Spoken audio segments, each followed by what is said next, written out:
నమస్తే, welcome to our channel. మనతో పాటుగా స్టూడియోలో సీనియర్ జర్నలిస్ట్ సత్యమూర్తి గారు ఉన్నారు. వారిని అడిగి అమరావతి బిల్లు గురించి, జగన్మోహన్ రెడ్డి మాట్లాడుతున్నటువంటి తీరు గురించి అడిగి తెలుసుకుందాం. నమస్తే సార్. నమస్కారం అండి. సార్, అమరావతి రాజధాని అంశం పైన జగన్మోహన్ రెడ్డి ప్రెస్ మీట్లో మాట్లాడుతూ ప్లాన్ ఏ, ప్లాన్ బి అంటున్నారు. ఈ ప్లాన్ బి ఏంటి? ప్లాన్ బి ఎవరికి చెప్పారు? ఎప్పుడు చెప్పారు సార్? ప్లాన్ ఏ చెప్పాడా మీకు?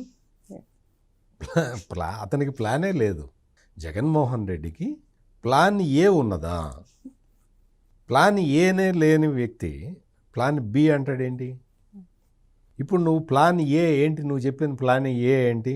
అమరావతిలోనే రాజధాని ఉంటుంది, నేను ఇల్లు ఇక్కడే కట్టుకున్నాను అనా చెప్పింది. నువ్వు ఇంక వేరేదేమన్నా చెప్పావా? నువ్వు గెలిచిన తర్వాత దొంగచాటుగా నువ్వు 3 క్యాపిటల్స్ అని తీసుకొచ్చావు. నీ ప్లాన్ ఏ, ప్లాన్ బి అప్పుడే ప్రజలకి అర్థమైపోయింది. నువ్వు అమరావతిని రాజధానిగా నువ్వు డెవలప్ చేయటం నీకు ఇష్టం లేదు. ఇష్టం లేదు అనటం కన్నా నీకు చేత కాదు అంటాం కరెక్ట్గా కరెక్ట్ వర్డ్ అది. నీకు చేత కాదు. ఎందుకు చేత కాదు?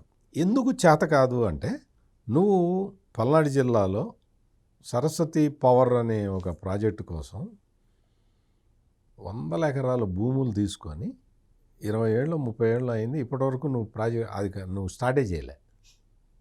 అంటే నీకు నీ సొంతది చేసుకోవటం చేత కాదు, రాష్ట్రానికి సంబంధించింది చేయటం చేత కాదు, నీకు ఏది చేత కాదు. అంతవరకు అయితే 100% కన్ఫర్మ్. నీకు చేతగాని వాడివి నువ్వు ఏం చేయాలి? గమ్మును కూర్చోవాలి. అమరావతి అనేది self sustainable model. Self sustainable model ఏంటి అంటే ఏంటి? ఈ జగన్మోహన్ రెడ్డికి ఆ పదమే అర్థం కావట్లా. అర్థం చేసేవాళ్ళు అతని పక్కన చుట్టుపక్కల ఎవరూ లేరు. సెల్ఫ్ సస్టైనబుల్ ప్రాజెక్ట్ అంటే ఏంటి? సింపుల్గా మీకు సింపుల్ టర్మ్స్లో చెప్తాం మీకు. ఇప్పుడు మీకు ఎక్కడన్నా ఒక స్థలం ఉన్నది. ఆ స్థలం ఉంటే ఏం చేస్తారు మీరు? ఒక బిల్డర్కి ఇస్తారు. బిల్డర్కి ఇస్తే 60-40 55-45 ఏదో ఒక రేషియో మాట్లాడుకుంటే స్థలం మీది. దాని మీద కట్టే బిల్డింగ్కి పెట్టుబడి అంతా అతను పెట్టుకుంటాడు. పెట్టుకున్న తర్వాత మీ షేర్ మీకు వస్తుంది. 55% మాట్లాడుకుంటారో 60% మాట్లాడుకుంటారో మీ షేర్ మీకు వస్తుంది. మిగిలింది అతనికి వెళ్తుంది. అతను అమ్ముకుంటాడో ఉంచుకుంటాడో తర్వాత సంగతి. ఇట్లా ల్యాండ్ డెవలప్మెంట్ అగ్రిమెంట్లు చేసుకుంటారు కాంట్రాక్టర్ తోటి.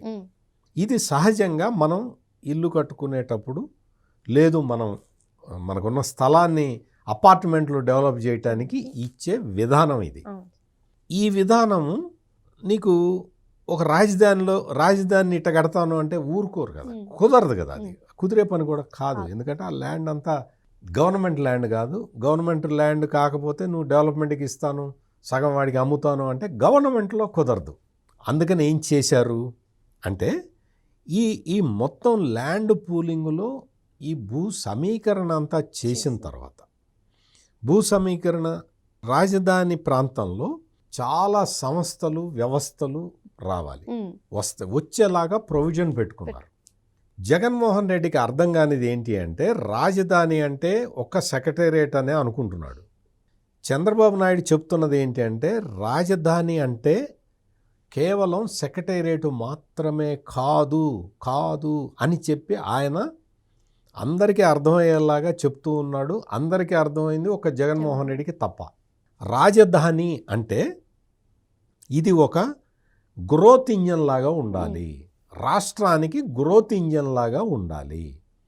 తెలంగాణ రాష్ట్రానికి హైదరాబాద్ ఎట్లయితే ఉందో, హైదరాబాద్ నుంచి వచ్చే ఆదాయంతో తెలంగాణ మొత్తం ఎట్లయితే బతుకుతున్నదో, అట్లా ఆంధ్రప్రదేశ్కి అమరావతి గ్రోత్ ఇంజన్ కావాలి. గ్రోత్ ఇంజన్ కావాలి అంటే ఏం చేయాలి? అక్కడ ఆ తీసుకున్న భూముల్లో కొంత భాగం గవర్నమెంట్ భవనాలు కట్టుకొని మిగిలినవన్నీ కూడా ఈ ఎకనామిక్ యాక్టివిటీ నడిచే సంస్థలకి ఇవ్వాలి. ఎకనామిక్ యాక్టివిటీ నడిచే సంస్థలకి ఆ భూములు ఇవ్వటం ద్వారా అక్కడ ఎకానమీ పెరుగుతూ ఉంటుంది. ఎకానమీ పెరుగుతూ ఉంటే దాంతో ఏమవుతుంది, అక్కడ కొత్త కొత్త భవనాలు, ఇవన్నీ రోడ్లు, ఇన్ఫ్రాస్ట్రక్చరు ఇవన్నీ యాడ్ అవుతూ ఉంటాయి. ఇవన్నీ యాడ్ అయితే మీకు అక్కడ ₹1 ఉన్న వస్తువు విలువ ఓ ₹20, ₹30 అవుతుంది. అంటే ల్యాండ్ కాస్ట్.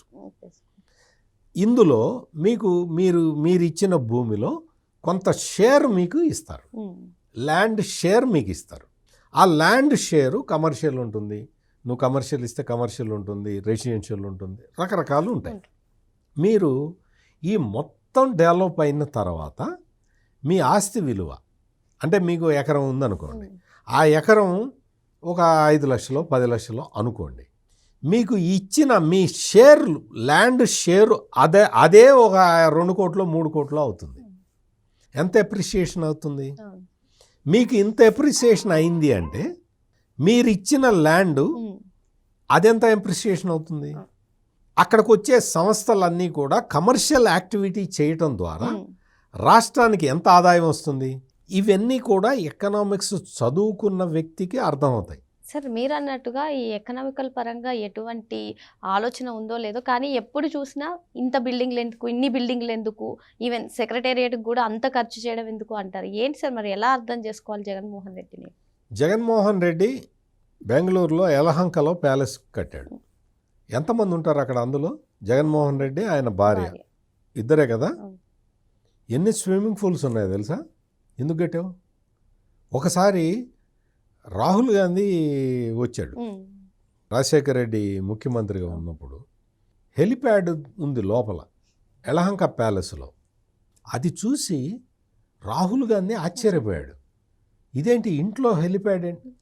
హెలికాప్టర్లో దిగిన తర్వాత కారు ఎక్కబోతున్నాడు ఇంటికి వెళ్ళాలని, వెళ్తే ఇదే ఇల్లు అని చెప్పాడు. ఆశ్చర్యపోయాడు ఆయన, రాహుల్ గాంధీ. మేము దేశాన్ని మా ముత్తాత నుంచి అందరూ ఇంతమంది పరిపాలించాం, మాకు ఇటువంటి విలాసవంతమైన ఇవి మాకు ఎప్పుడు అలవాటు లేదు, వాట్ ఈస్ దిస్ అని చెప్పి ఆ రోజు నుంచి జగన్మోహన్ రెడ్డి మీద రాహుల్ గాంధీకి చెడు అభిప్రాయం వచ్చింది. అంటే ఇంట్లో హెలికాప్టర్ పెట్టుకున్నాం. అంటే నీకు ఎందుకు చెప్తున్నానంటే, మీరు ఉండేది ఇద్దరు, అంత పెద్ద ప్యాలెస్ ఎందుకు కట్టావు? హెలిప్యాడ్ ఎందుకు పెట్టావు? 4-5 స్విమ్మింగ్ పూల్స్ ఎందుకు పెట్టావు? నీకు అక్కడ ప్యాలెస్ ఉంది, లోటస్ పాండ్లో ఎందుకు కట్టావు? ఎన్ని గదులు ఉన్నాయి తెలుసా లోటస్ పాండ్లో? మొత్తం ఈయన ఒక్కొక్క గదిలో ఒక్కొక్క రాత్రి పడుకున్నా కానీ సంవత్సరం పడుకోవచ్చు, సంవత్సరం పాటు ఒక్కొక్క గది తిరగచ్చు. ఎందుకు అన్ని గదులు ఎందుకు కట్టుకున్నావు? పోనీ నువ్వేమన్నా అద్దెకిస్తావా? ఎవరికైనా అద్దెకిస్తావా? నీ చెల్లెలకి వాటా ఇవ్వడానికే నువ్వు ఇబ్బంది పడుతున్నావు కదా. అంటే నువ్వు అంత లోటస్ పాండ్లో, హైదరాబాద్ లోటస్ పాండ్లో అంత పెద్ద ప్యాలెస్ ఎందుకు? నీకు ఆల్రెడీ ఒక ఇల్లు ఉంది కదా, నీకు పులివెందల్లో ఇడుపులు పాయ ఉంది, ఎందుకు కట్టావు? అదంతా ఎందుకు పెట్టుకున్నావు? అంటే నీ వ్యక్తిగతంగా నీ ఆస్తులు నువ్వు ఒక ₹1 కోటి, 10 కోట్లు, 20 కోట్లు, 100 కోట్లు సంపాదించుకుంటే 100 కోట్లు చచ్చిందాకా తరతరాలు బతకచ్చు. 1,00,000 కోట్లు కొట్టేశావు కదా, మళ్ళీ అధికారంలోకి వచ్చి మళ్ళీ 5 కొట్టేశావు కదా, ఎందుకు కొట్టేశావు? అంటే నీ పర్సనల్గా నీ ఆస్తులన్నీ పెరగాలి, రాజధానికి మాత్రం నీకు ఉన్న బిల్డింగుల్లో అద్దె బిల్డింగుల్లో పెడదాం.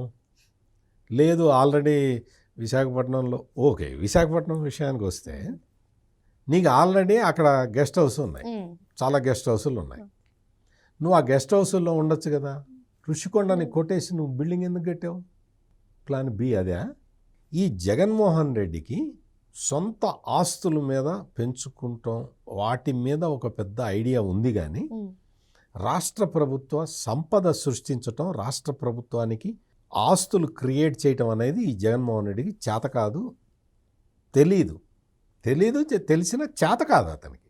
అమరావతిలో ఈ క్యాపిటల్ అనేది, క్యాపిటల్లో ఇప్పుడు 1,00,000 కోట్లు ఖర్చు పెడతారు అంటాడు. మొన్నటి వరకు 1,00,000 కోట్లు అన్నాడు, ఈ రోజు నుంచి 2,00,000 కోట్లు అని చెప్తున్నాడు. ఎవరు చెప్పారు నీకు 2,00,000 కోట్లని? పోనీ 1,00,000 కోట్లని ఎవరు చెప్పారు నీకు?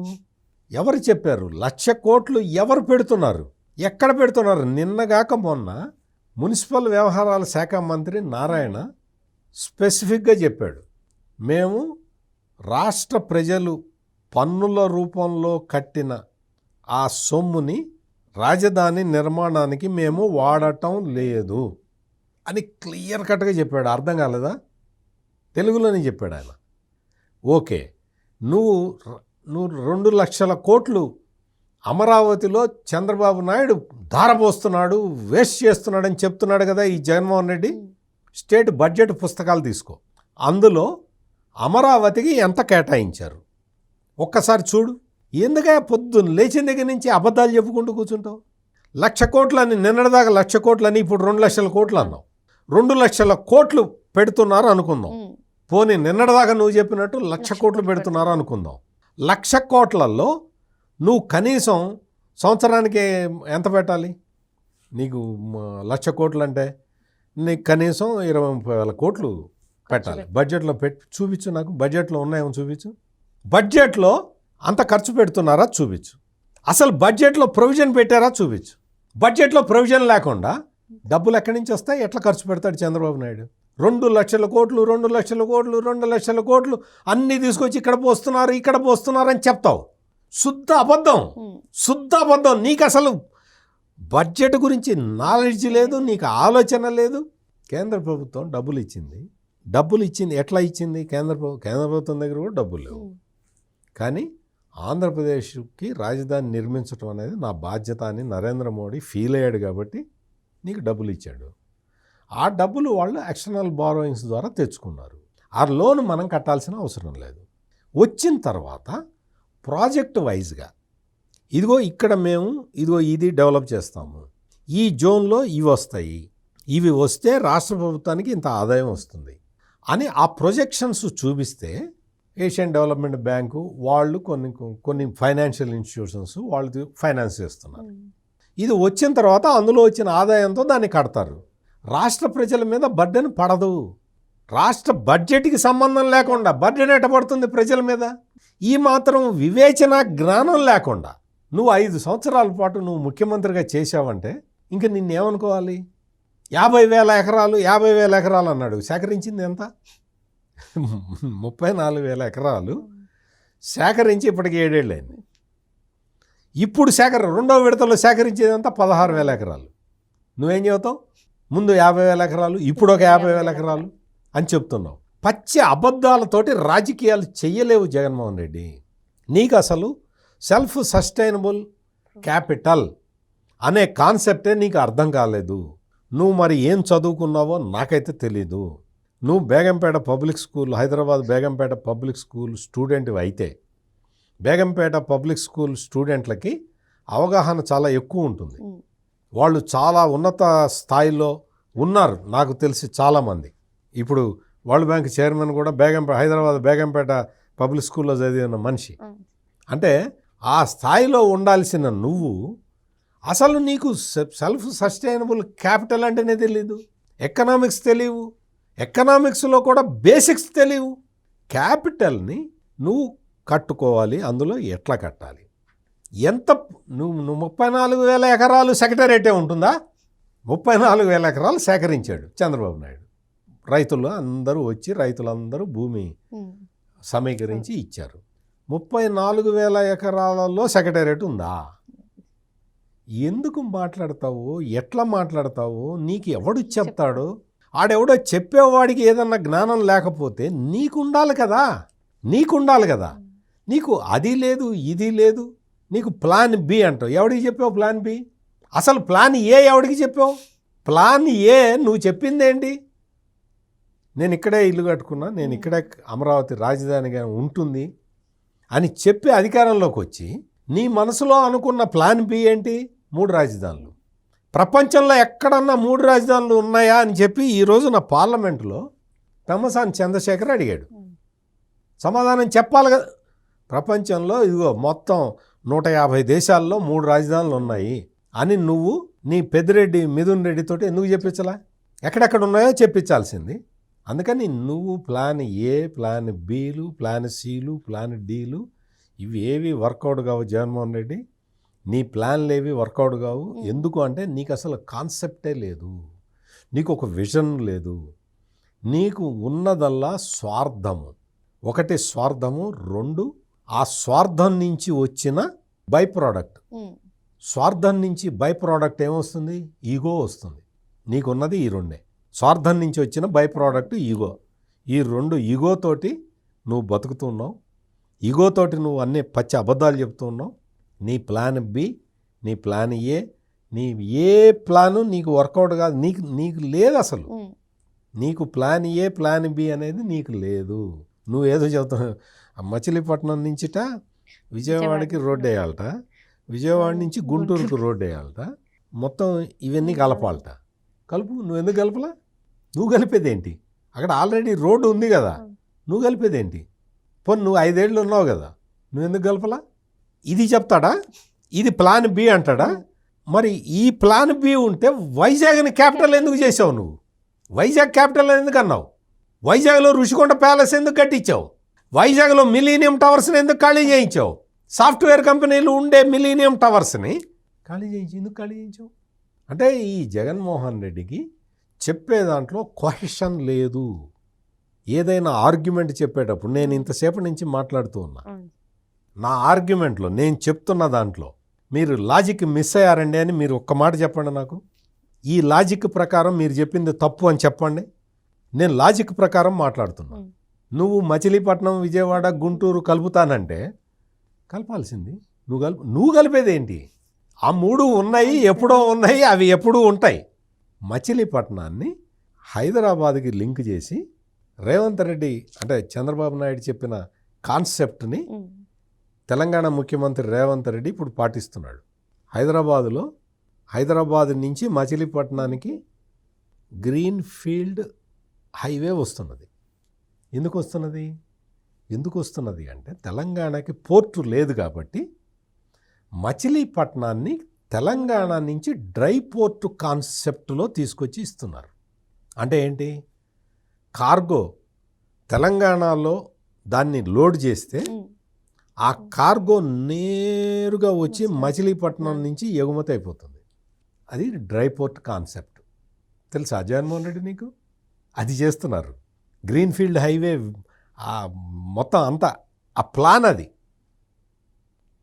నువ్వు ఏమీ తెలియదు నీకు మచిలీపట్నాన్ని నేను డెవలప్ చేయాలి, మచిలీపట్నాన్ని తెచ్చి విజయవాడ కలపాలి. నువ్వు కలిపేదేంటి? ఇదివరకు కృష్ణా జిల్లా అని ఉండేది. కృష్ణా జిల్లా హెడ్ క్వార్టర్స్ ఏంటి? విజయవాడ, మచిలీపట్నమా? పూర్వ కృష్ణా జిల్లాకి హెడ్ క్వార్టర్స్ ఏది ఉండేది? విజయవాడలో సబ్ కలెక్టర్ ఉంటాడు, కలెక్టర్ మచిలీపట్నంలో ఉండేవాడు. నువ్వు కలిపేదేంటి? ఏదన్నా మాట్లాడేటప్పుడు తెలుసుకొని మాట్లాడు. తీసుకొచ్చి విజయవాడ, గుంటూరు కలిపితే ఆ 2 ఎప్పుడో కలిసిపోయాయి. నువ్వు పుట్టక ముందర కలిసిపోయినాయి ఆ 2. విజయవాడ, గుంటూరు మధ్యలో ఇంచి స్థలం లేదు. చూసిరా పోయి. నువ్వు ఏం మాట్లాడతావు? ఎందుకు మాట్లాడతావు? అసలు నువ్వు చెప్పేది ఎవడన్నా వినేవాడు అంటే కొంతమంది వాళ్ళ పార్టీకి సంబంధించిన వాళ్ళు అవసరం కొద్దీ వింటూ ఉంటారు. వాళ్ళు అవసరం కొద్దీ అన్న బాగా చెబుతున్నాడు అంటారు. అవసరం కొద్దీ వాళ్ళకు కూడా మనసులో ఏంది ఇటు చెప్తాడేంటి? మచిలీపట్నం, విజయవాడ, గుంటూరు కలిపేస్తాటే ఏం చెప్తాడు ఇతను? ప్లాన్ బి అంటాడు, ప్లాన్ సి అంటాడు, విశాఖపట్నాన్ని ఎగ్జిక్యూటివ్ క్యాపిటల్ అంటాడు. నువ్వు అమరావతి శాసన రాజధానిట. అసలు ఎందుకు మొత్తం అక్కడే వైజాగ్లో ఎందుకు పెట్టలా? మొత్తం వైజాగ్లో ఎందుకు పెట్టలేదు? What is your problem? Who stopped you? కర్నూలులో అంటే శ్రీబాగు ఒడంబడిక అంటాడు. ఏమి శ్రీబాగు ఒడంబడికయా? నువ్వు అసలు నీకు ఇప్పుడు శ్రీబాగు ఒడంబడిక అని చెప్పాడు కదా జగన్మోహన్ రెడ్డి.